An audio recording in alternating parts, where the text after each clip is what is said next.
Empezamos una nueva edición de Café Mercosur, este espacio en el que nos proponemos analizar la realidad de los países de la región con un foco en los aspectos jurídicos. Hacemos este programa desde Rosario, Argentina, quien les habla, Osvaldo Di Princio y Daniela Burlini, y de San Pablo, Brasil, Ramiro Cayano Blanco. Este programa se transmite por RCA, radio oficial de Resistiendo con Aguante, y también por la radio Las Voces del Muro. Los programas anteriores se encuentran en iVoox y en iTunes como Café Mercosur. También nos pueden encontrar en www.cafemercosur.com y en las redes sociales, Facebook y Twitter, también como Café Mercosur.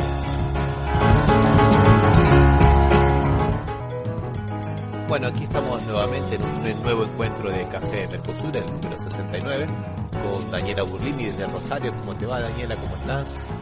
¿Qué tal, Ramiro? ¿Cómo estás? Muy bien, vamos a esperar a que se pueda conectar después Osvaldo, que está trabajando. Vamos a empezar nosotros entonces y vamos a empezar hablando de cosas buenas, noticias buenas, una adentro.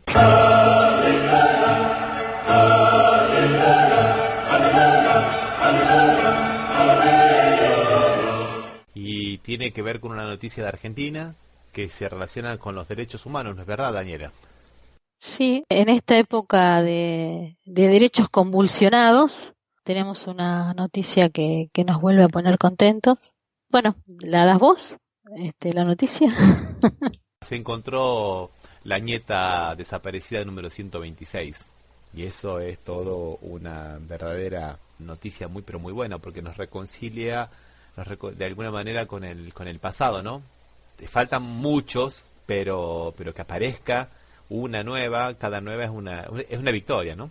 Sí, y sobre todo me parece a mí que reabre un debate que está de alguna manera silenciado. Las consecuencias del último gobierno de facto todavía se proyectan en la vida de toda esta gente que después de tantos años puede de alguna manera reencontrarse con su historia y con su identidad. Y abre otra arista que se volvió a recrudecer con lo que pasó con el Ara San Juan, donde se sintió, o algunos medios lo tomaron, cierta frialdad del pueblo argentino frente a la tragedia, en relación de que el pueblo todavía no se encuentra reconciliado con las Fuerzas Armadas. Si bien, viste que se hizo mucho hincapié en que las víctimas no tienen nada que ver con el terrorismo de Estado, por su edad cronológica, y que tienen una formación diferente,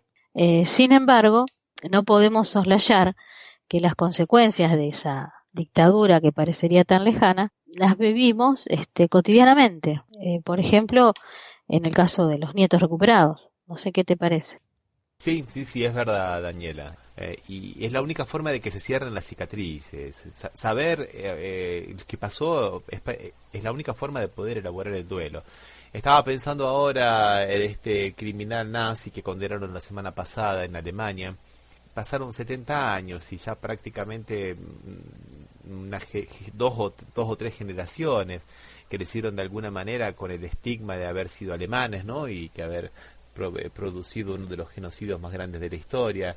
Y los juicios de Nuremberg de alguna manera resolvieron, pero muy poco.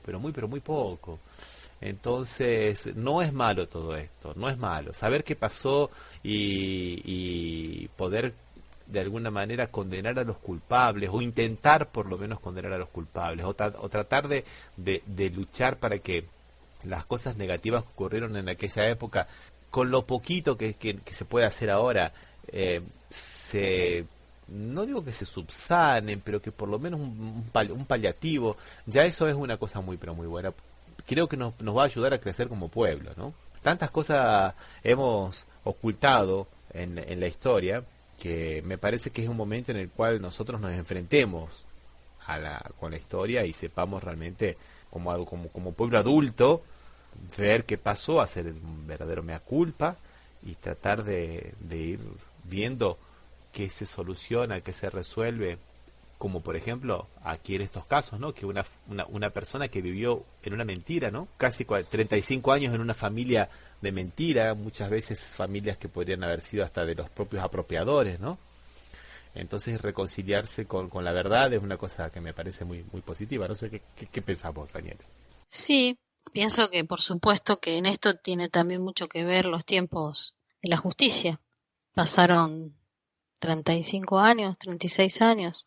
La justicia es como que la justicia tiene un tiempo que de alguna manera absorbe la vida de la gente. Creo que si bien es una alegría, también es digamos, la patentización de la incapacidad del Estado de Derecho para poder resolver estas cuestiones. Desde un lugar optimista, uno celebra, pero desde otro lugar, el tiempo que pasa va consumiendo la vida de la gente y la impunidad se la lleva, digamos, la muerte, como en el caso de este señor que vos estabas diciendo, que Reinhold Hanning, de 95 años, muere sin haber entrado en prisión, el último criminal nazi condenado. Y no es una noticia, digamos, traída al azar. Responde a toda una estructura que tiene el Estado para resolver los crímenes de lesa humanidad, ¿no? Si bien nuestro Estado de Derecho ha sido coherente, yo diría que cuando llega tarde la justicia no es justicia. Sí, pero bueno, sí, es una... sí. Pero por lo menos pongámonos contentos de que hemos andado algo, queda mucho por andar todavía, ¿no? No, lo que sí pone de manifiesto es la necesidad y la razón de ser de las organizaciones como abuelas para que puedan seguir saliendo a la luz estas situaciones. Eso es lo que pone, digamos, de manifiesto la eficacia del sistema del reclamo. Y por otro lado, también demuestra cómo hay toda una parte de la sociedad que todavía no ha podido hacer una gran crítica, como son, por ejemplo, los padres que se han apropiado de los niños.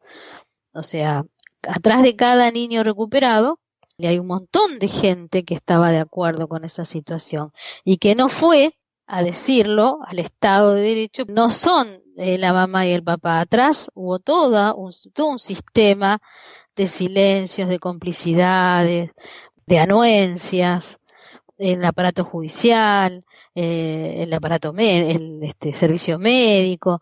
Entonces, en un país como Argentina, en donde esto se está cuestionando todavía, muchos teóricos saltan ahora a decir qué papel les damos a las Fuerzas Armadas. Yo creo que hasta que no aparezca el último nieto, el papel que tienen que tener las Fuerzas Armadas es devolver los chicos que se robaron. Y entonces, lo que pasa que, claro, frente a los 44 muertos, que no tienen a lo mejor nada que ver, pero que están dentro de una institución responsable. Por eso yo creo que la gente,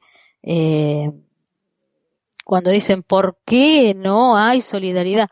¿Por qué no hay solidaridad? Porque estamos frente todavía a unas Fuerzas Armadas que no han hecho un acto de reconciliación con el pueblo argentino. Eso es, por más que hayan sido procesadas, por más que las condenas lleguen 30 años después, como digamos, como acto de dignidad, no lo van a tener nunca. Lo que pasa es que también es interesante, Daniela, lo que estás poniendo, y me gustaría problematizarlo un poquito más. Concuerdo con lo que estás diciendo plenamente, pero todavía está en el aire de muchos sectores progresistas. Yo también lo siento así, Daniela, y vos también, porque hasta es una cuestión generacional.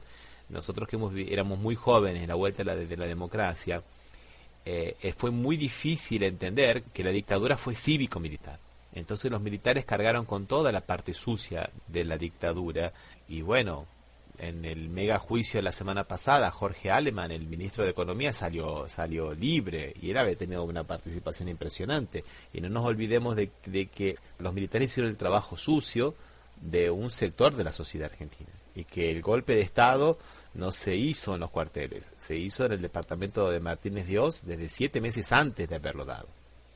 O sea, O sea, y todavía nosotros no podemos darle esa dimensión. ¿Por qué? Porque cuando uno habla, por ejemplo, que el principal periódico del país es fruto de una violencia propia de la dictadura y que le hicieron vender a un grupo económico la participación en el papel prensa, y que ellos mismos tienen dos hijos, me estoy refiriendo a Ernestina de Noble, que posiblemente sean hijos de desaparecidos, y son civiles, y esos son intocables. O sea, es muy fácil por ahí decir, Galtieri era un borracho que nos llevó a la guerra de las Malvinas. Sí, eso es perfecto, es visible, es muy claro ver eso, pero es muy difícil ver que el que estaba por detrás de todo eso eran otros poderes que no se veían, entre ellos Mañeto, claro, ¿no?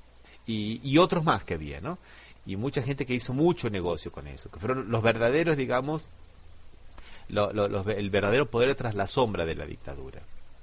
No le estoy retirando ni un poquito de responsabilidad a los militares, solo que nosotros vemos solamente esa parte. Y por más que uno sepa que también era cívico-militar, no hay todavía una verdadera, digamos, visibilización del lado civil.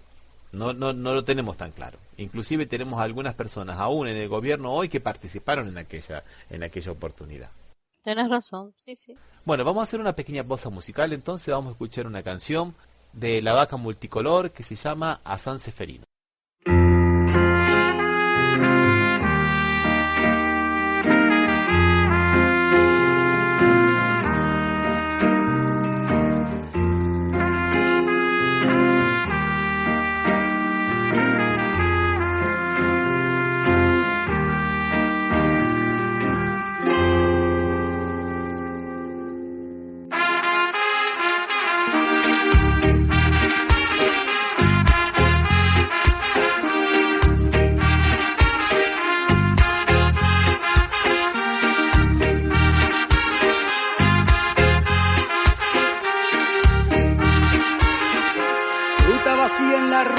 San Seferino que ya no está, prende una vela pa'l santo del campo Seferino Namuncurá. Fruta vacía en la ruta de un San Seferino que ya no está, prende una vela pa'l santo Seferino Namuncurá.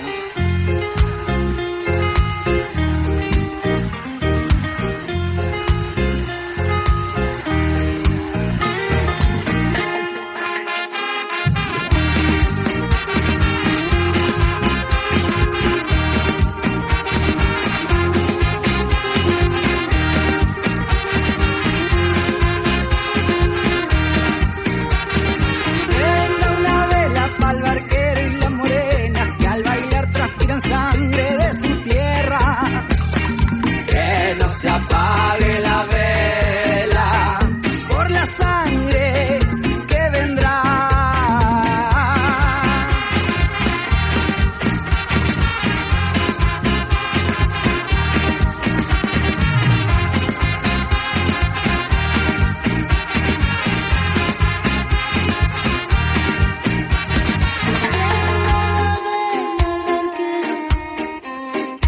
Prendo la vela que no era.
Bueno, siguiendo entonces ahora con el programa, vamos a hablar de más noticias buenas. Vamos a hablar de otra noticia de Brasil, una adentro.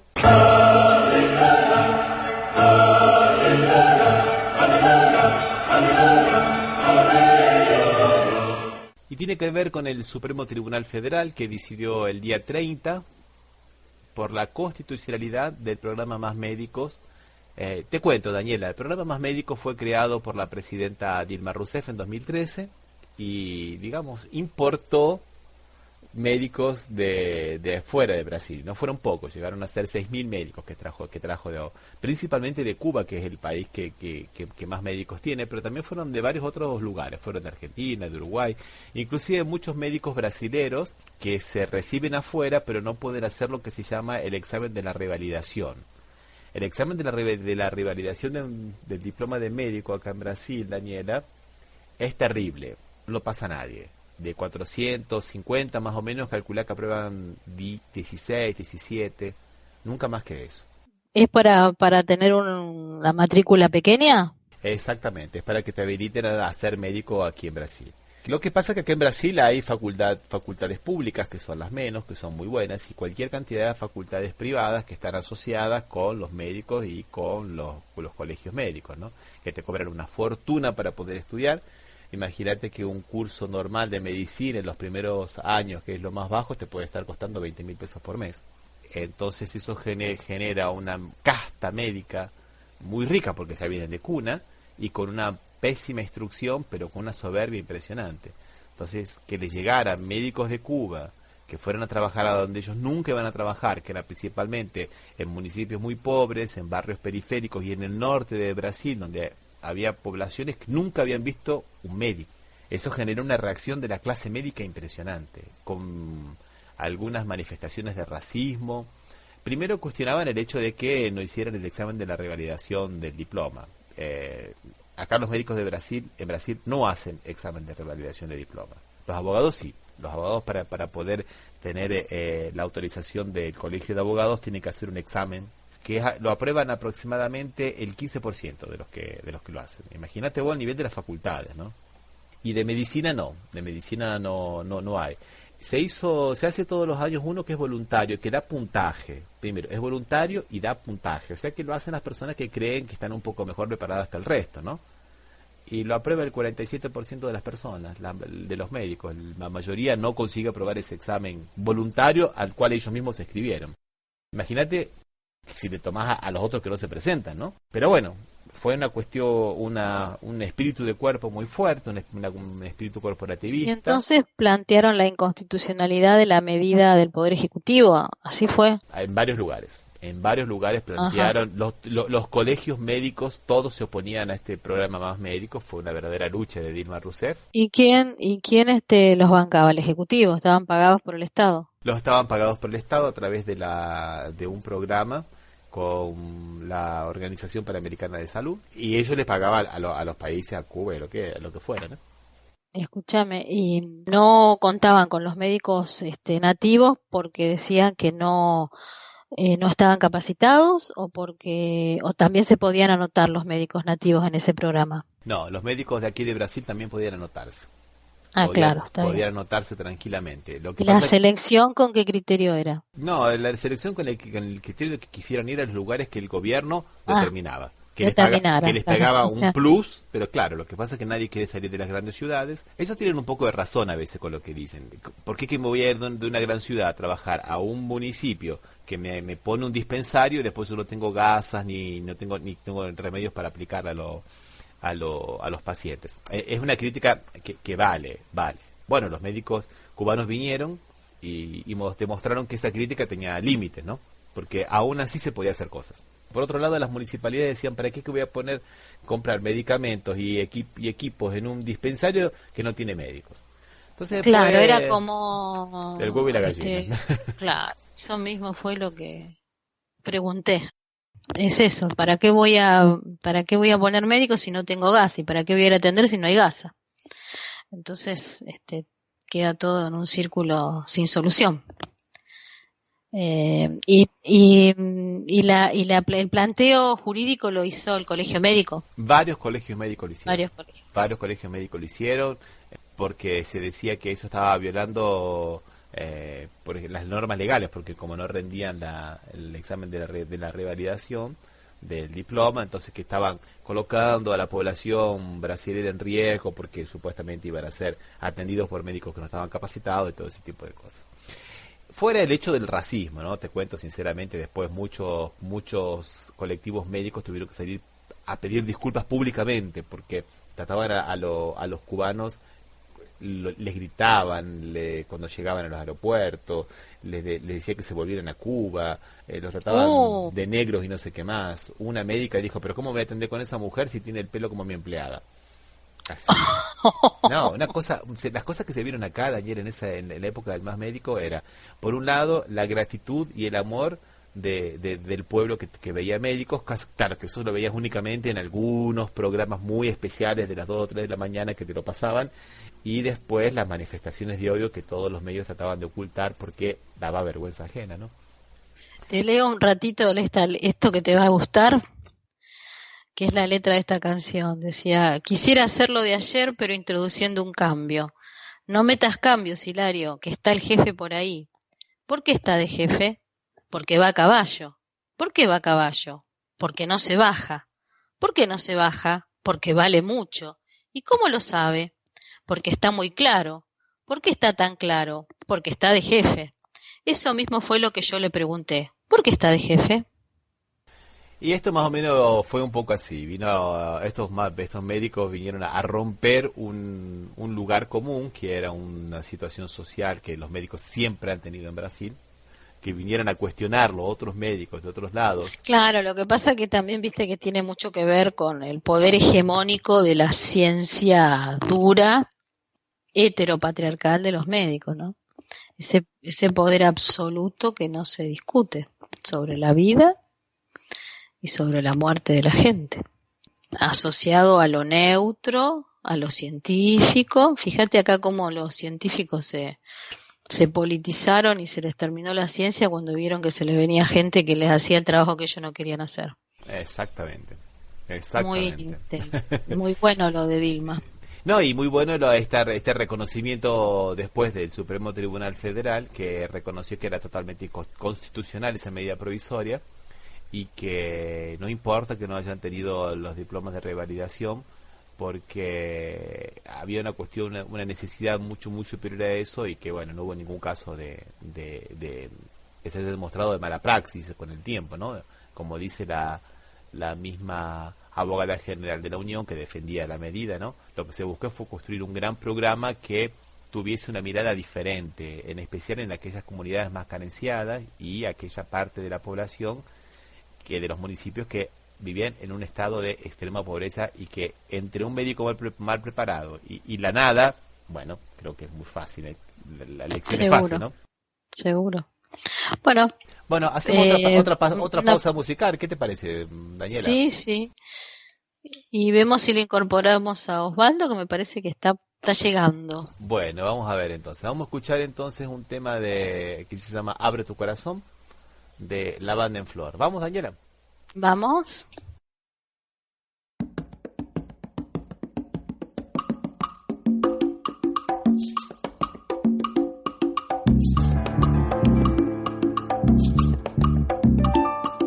Hay algo que me tiene un poco cansada, algo que me deja a veces preocupada.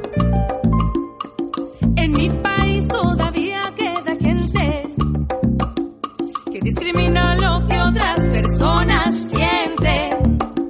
Los he escuchado diciendo en una conversación: supiste que el vecino es maricón.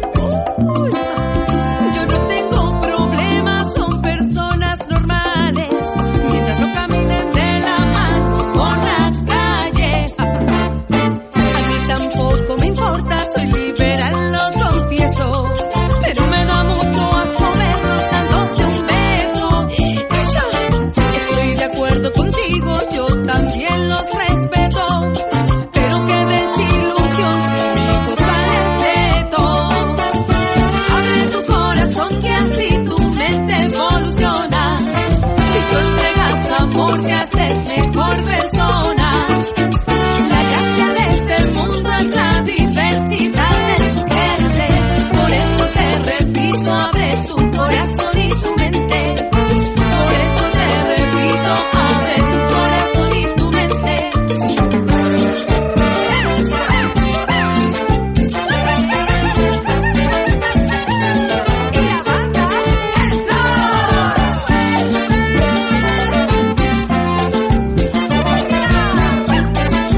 nuestras conversaciones.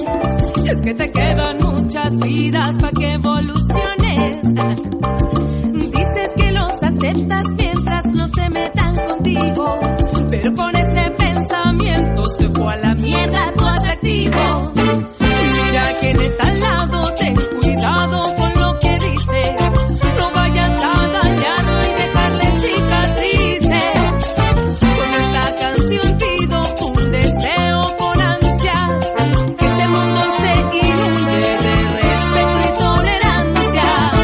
Abre tu corazón que así tu mente evoluciona. Si te entregas amor te haces mejor persona. La gracia de este mundo es la diversidad de su gente. Por eso te repito, abre tu corazón y tu mente. Por eso te repito, abre tu corazón y tu mente.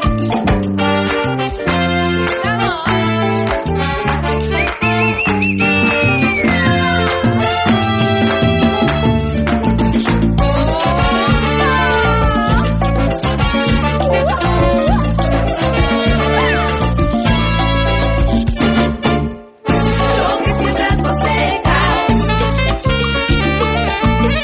Lo que siembras cosechas. Lo que siembras cosechas. Lo que siembras cosechas.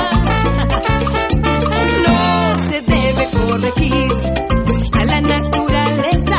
Mira todos sus colores, encontrarás la belleza. No te quejes, Andrés, no te quejes por nada. Si del cielo te caen limones, te ayudo a hacer limonada.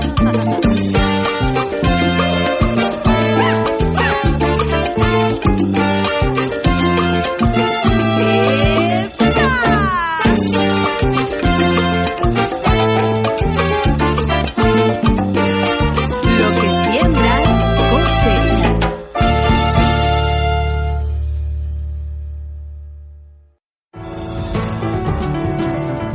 Estás escuchando Café Mercosur. Por las radios RCA, Resistiendo con Aguante Oficial y Las Voces del Muro. Bueno, seguimos entonces ahora con el programa, con la presencia de Osvaldo Di Princio. ¿Qué tal, Osvaldo? ¿Cómo te va? ¿Qué tal, Ramiro? ¿Cómo te va, Daniela? ¿Cómo están? Hola, ¿qué tal, Osvaldo? Ya que estábamos hablando de buenas noticias, vamos a seguir hablando de buenas noticias. Otra dentro.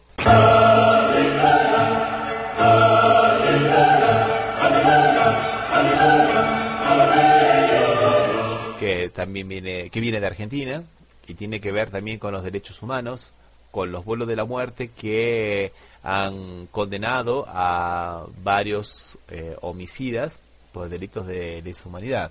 Sí, sí. Hubo 29 condenaciones a cadena perpetua, otras 19 apenas menores y 6 absoluciones. Y a pesar de que quizás el tercer juicio por los crímenes de la ESMA, este es el más importante de todos, ¿no? Primero, bueno, son 5 años, ¿no?, que hace que se viene investigando. Segundo, por el número de víctimas que hubo. También, bueno, por la gente que se condenó.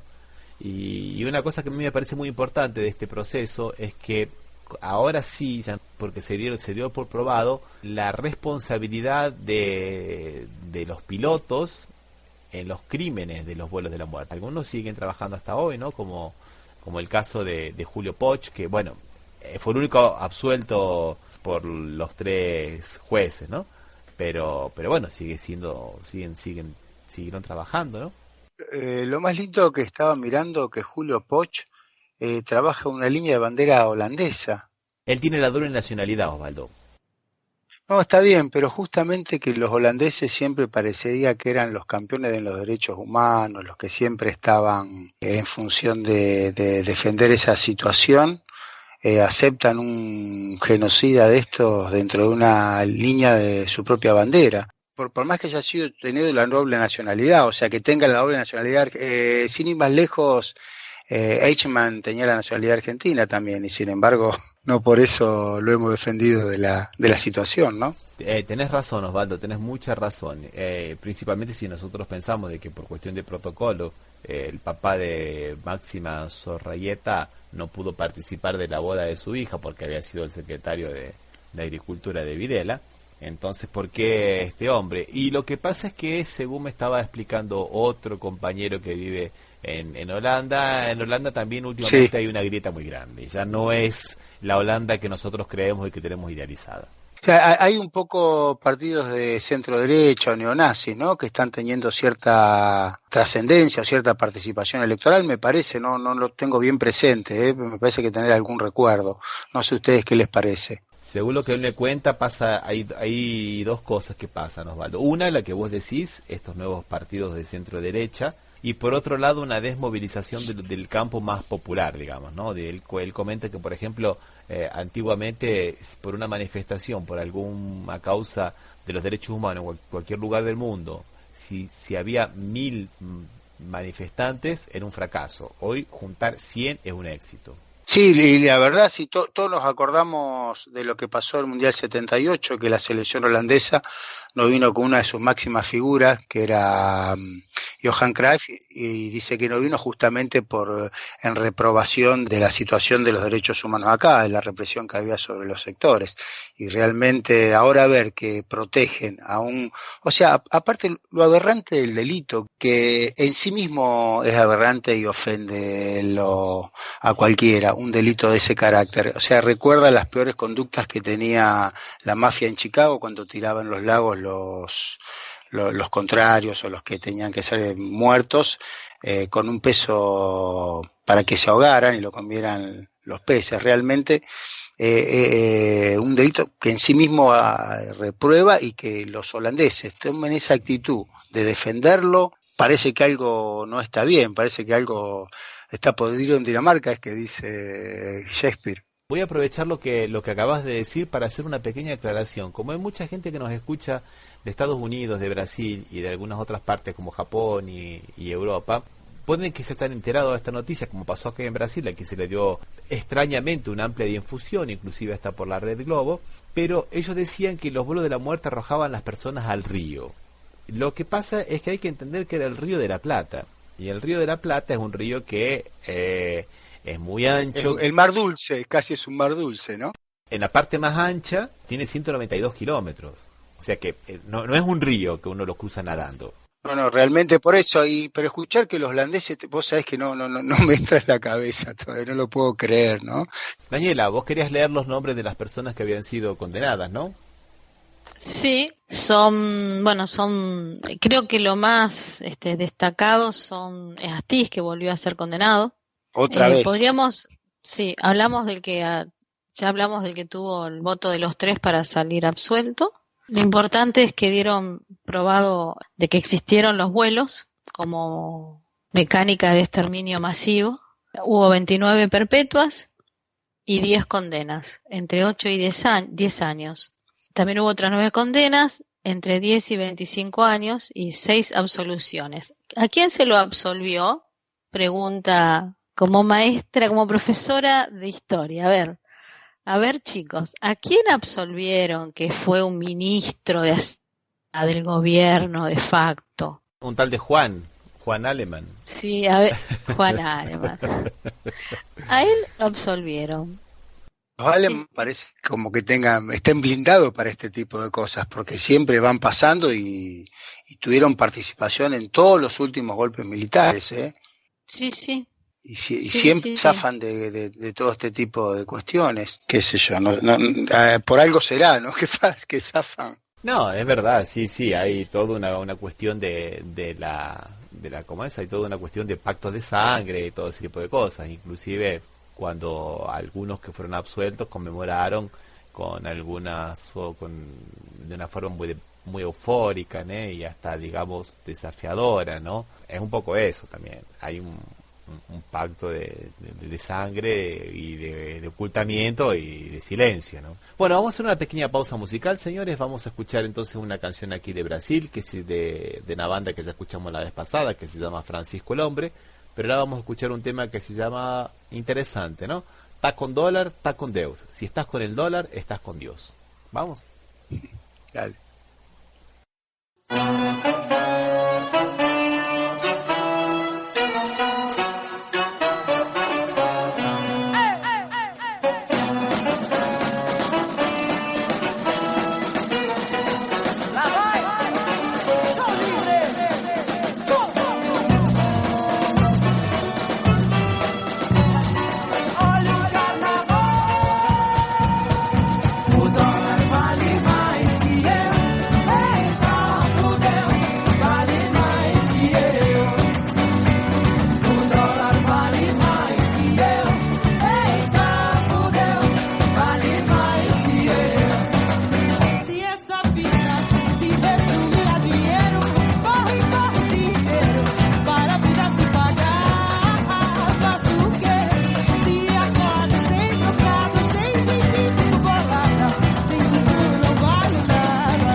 Amor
Bueno, y vamos siguiendo con el programa, con las buenas noticias. Vamos a seguir hablando de una buena noticia, una adentro, que viene de Bolivia. Se relaciona con la Cámara Nacional Electoral de Bolivia, que autorizó a que Evo Morales se presente a presidente por un cuarto mandato. Evo Morales, solo para hacer una pequeña retrospectiva, se había hecho un plebiscito para modificar la Constitución, y Evo Morales perdió el plebiscito porque la prensa amarilla le inventó un supuesto hijo con una modelo, y después eso le bajó muchísimo la popularidad, le hizo perder las elecciones, como todo el mundo dice, porque imagínense, en una sociedad católica como la boliviana, un hijo extramatrimonial no fue muy bien visto, y después se demostró que, claro, que era todo mentira y que no existía, ni siquiera existía el bebé, no solamente que no era de él, como que tampoco había tal bebé, el bebé era de otra persona, fue una manipulación horrible. Bueno, ahora el Consejo Nacional Electoral le permite presentarse a postularse por una cuarta vez a la presidencia, y bueno, eso no sería nada incomún, pero el Departamento de Estado le recomendó a Evo Morales que no lo hiciera, que se abstuviera, porque eso no era bueno para los intereses de los propios bolivianos. Entonces a mí me hace recordar un poco a viejas épocas, ¿no? Entre ellas, por ejemplo, la famosa, a mí se me había ocurrido pensar en Evo o Braden, ¿no? Braden o Evo, ¿no? Rememorando tal cual. El Braden operó. Y Evo Morales dijo, bueno, que entonces si el Departamento de Estado norteamericano decidió que no era bueno para los bolivianos, ahora él se presenta. Y si yo tenía algunas dudas, pero ahora estoy totalmente convencido que me tengo que postular y que tengo que ganar las elecciones, ahora más que nunca. Entonces es una noticia interesante, ¿no? Pero yo creo que a Daniela no le gusta mucho esta idea, ¿no? Yo tengo mis pequeños resquicios de dogmatismo jurídico, lo voy a definir así. Me parece que plantear una reforma a la Constitución o hacer una elipsis al texto de la Constitución no me parece que sea del todo democrático. O tenemos una Constitución y nos sometemos a la Constitución, y si la Constitución dice que más de 2 mandatos no se puede, se respeta, se deja pasar uno y se vuelve a postular, o directamente se corta la Constitución y que la Constitución no diga nada. A mí me parece que las experiencias históricas de los poderes ejecutivos que se siguen, digamos, perpetuando en el poder, me parece que no son muy, ¿cómo podrías usar una palabra? Saludable. Me parece que la alternancia significa, lo estoy planteando en abstracto, me parece que la alternancia en la conducción de un poder ejecutivo garantiza oxigenarlo al poder. No significa que la alternancia no siga el mismo rumbo político y económico. A eso yo no estoy diciendo acá vamos a cambiar como en Argentina y cambiamos de rumbo económico, ¿no? No me estoy refiriendo a eso, me estoy refiriendo a que los poderes ejecutivos tan fuertes como tenemos en Latinoamérica, Argentina, la Constitución de Chile, Bolivia, me parece como que podría correrse a un costado y ejercer, digamos, la función pública desde otro lugar. Me parece a mí, no simpatizo naturalmente que Estados Unidos opine lo que quiera, y tampoco se puede, digamos, apoyar Evo en que porque ellos no quieren, ahora yo sí no tengo dudas, porque ahí está escamoteando la cuestión de cómo se oxigena el poder. Yo no creo que el único capaz de conducir el país sea Evo, si bien lo considero capaz, pero no considero que sea el único. Creo que un gesto de capacidad política sería ponerse a un costado y sacar, digamos, otro jugador o otra jugadora a la cancha. También puede ser una mujer, ¿por qué no? No sé qué decís, Osvaldo. No, yo en sí tengo una doble sensación en esto. Primero, una cosa que no me gusta, y coincido con vos, Daniela, es que no me gusta que salga por una decisión de un tribunal que desconozco cómo está integrado o quién lo integró o cómo fue de la época de su integración, ¿no? Por ejemplo, si yo tomo la Corte Suprema Argentina con la integración actual, seguramente las resoluciones que está tomando son siempre a favor del Poder Ejecutivo porque fueron minando los que estaban en contra y imponiendo gente que esté a favor de la política actual. Entonces eso no me gusta que haya sido así. Pero vos sabés que menos me gusta que Estados Unidos o cualquier país intervenga en otro país. ¿Y por qué te digo que esto no me gusta? Porque Estados Unidos se preocupa por lo que pasa en Bolivia, porque Bolivia no es aliado. Sin embargo, nunca se preocupó de que el PRI, si bien cambiaban los nombres, durante 90 años fueron siempre reelectos gente del PRI y mantenían la misma política. Y tampoco me gusta que no diga nada de Angela Merkel, que ya tiene 12 años en el poder y apunta a la reelección. ¿Qué diferencia hay entre Angela Merkel, que más que la primer ministro de Alemania, es la primer ministro de Europa, casi por las decisiones que toma, menos Inglaterra? ¿Qué diferencia hay entre Alemania o México o Arabia Saudita, que tiene un rey que hace lo que se le canta en toda su vida, y ellos, como son aliados, nada dicen?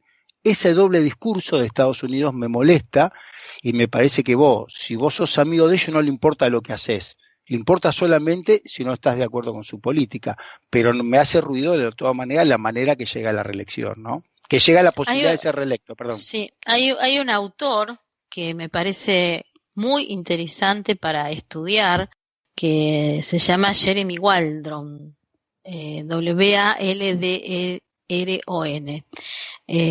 Y el tipo habla sobre el libro más conocido que se llama Desacuerdo y Derecho. Es un tipo que hace todo un cuestionamiento a las cortes constitucionales, en donde plantea que la tensión del poder entre el poder legislativo, suponete, que redacta el poder constituyente, que hace una constitución con un periodo de mandato de 4 años, y a través del poder judicial se hace una interpretación de la misma, diciendo no, porque los 4 años son a partir de, como se hizo acá tantas veces, ¿no? Se hizo creo que con Néstor fue que se hizo eso, no me acuerdo. No, lo que se intentó hacer es con Menem. Porque se reforma la primer periodo de 6 años y después se reforma la Constitución y él accede por 4 años más. Y después, ustedes se acuerdan, pidió para la Corte, él pidió que se despida diciendo que en realidad su primer periodo era ese, porque la Constitución había sido posterior. Fue así, pero en realidad una corte integralmente, esa decisión fue rarísima, se lo negó. Se lo negó, pero no era una corte de él, amiga de él. Sí, pero bueno, se lo negó, o sea, por eso es rara la resolución que tomó. O no sé si fue la Corte o el Tribunal Electoral, la verdad ahora no me acuerdo porque pasó hace un tiempito, pero sí yo me acuerdo que la postura había sido esa, decir, total, mi primer periodo es no el anterior, claro, que estuve 6. Es una manera de interpretarla, claro, que claro, debe ser lo que pasa acá con Evo. La obra se llama Derecho y Desacuerdos, en donde él hace habla de que no podés dejar en manos de un poder la primera vez que lo escuché es el poder contramayoritario. ¿Quiénes lo tienen? Son los jueces. A los jueces no tienen un poder, no son elegidos por el pueblo, no tienen una base, digamos, un apoyo que tenga que ver con una anuencia mayoritaria de la gente, ni política, ni de ningún tipo. Entonces dicen, el Poder Judicial representa un poder contramayoritario que entra a resolver cuestiones que tienen que ver con actos emanados de un poder mayoritario, como son las leyes o la Constitución.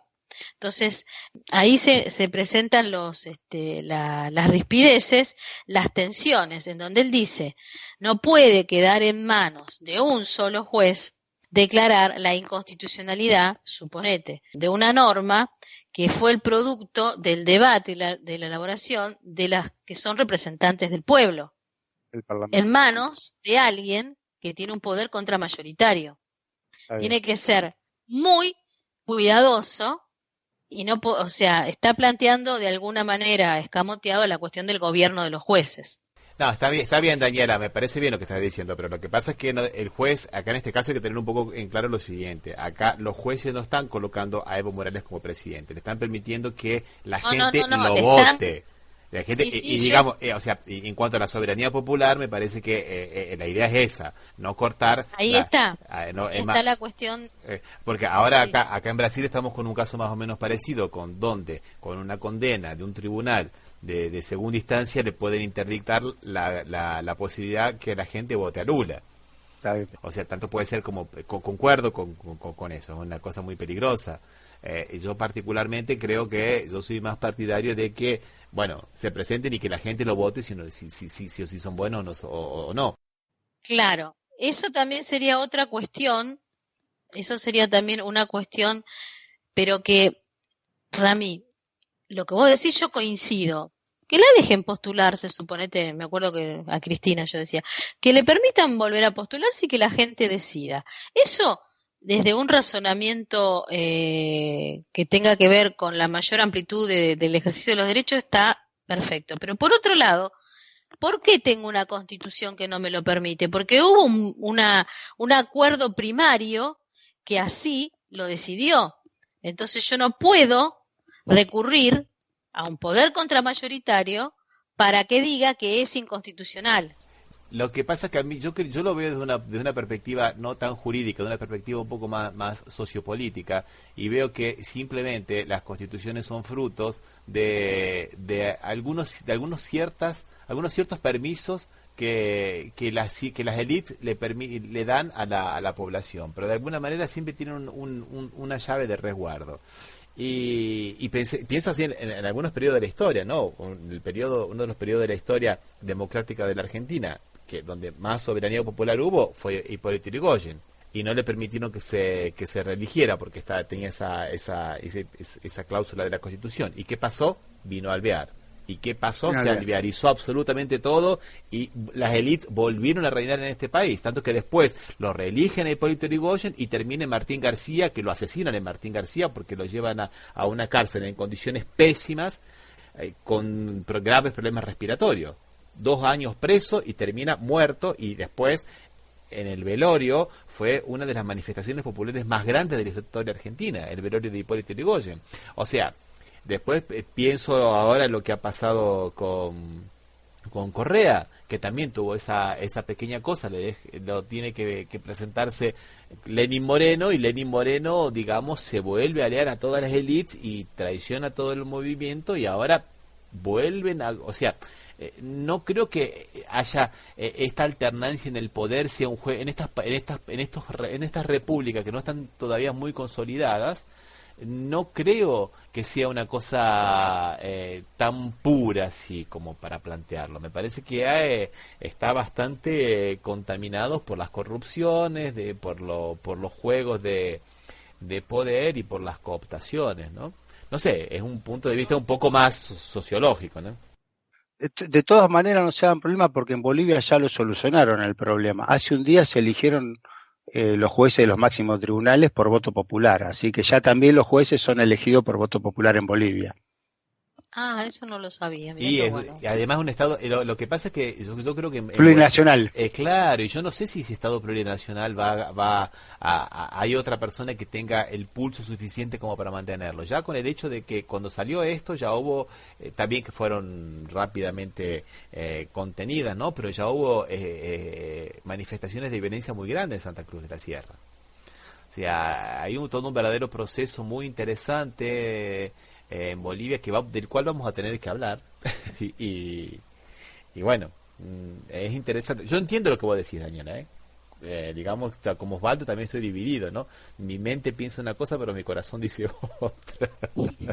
Sí, no, indudablemente uno quisiera, y más si los norteamericanos están en desacuerdo, cuando están en desacuerdo acá y acuerdan en otros lugares sin importarle nada, ¿no? Un poco estoy contaminado por lo que ha pasado aquí en Brasil, cuando fue el gobierno del Partido de los Trabajadores, Lula gana, lo reeligen, la pone a Dilma, y cuando Dilma se postula para el segundo mandato, ya todo el mundo comienza con la teoría de la alternancia en el poder. No, porque no puede ser que el Partido de los Trabajadores esté tanto tiempo en el poder. Entonces ya no era cambiar la persona, ¿sabe? No era cambiarla a Lula por Dilma, sino era cambiar el Partido de los Trabajadores. Y mientras tanto, acá en el estado de San Pablo tenemos al partido del PSDB, que gana la gobernación del estado desde hace casi 30 años. Y ellos eran los mismos que querían, digamos, el discurso de la alternancia en el poder, pero no la alternancia de la figura política, sino ahora había que interpretarlo como la alternancia del partido político. No puede ser que el partido político se perpetúe en el poder. Es un discurso bastante hipócrita el que hubo acá en Brasil, ¿no? Todo el mundo... Pero bueno. ¿Alguna cosita más, Daniela? No, me parece que podemos seguir pensándolo. Yo no lo tengo totalmente, porque creo que la última palabra igualmente siempre la tiene el que va la gente a poner el voto, por supuesto.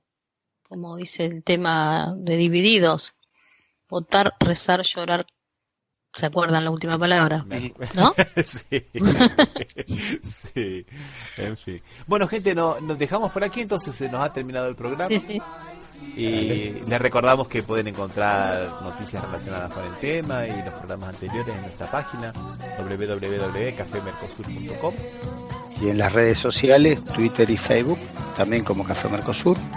Y bueno, hasta el próximo programa, entonces un abrazo, gente. Un abrazo y hasta la próxima. Hasta la próxima.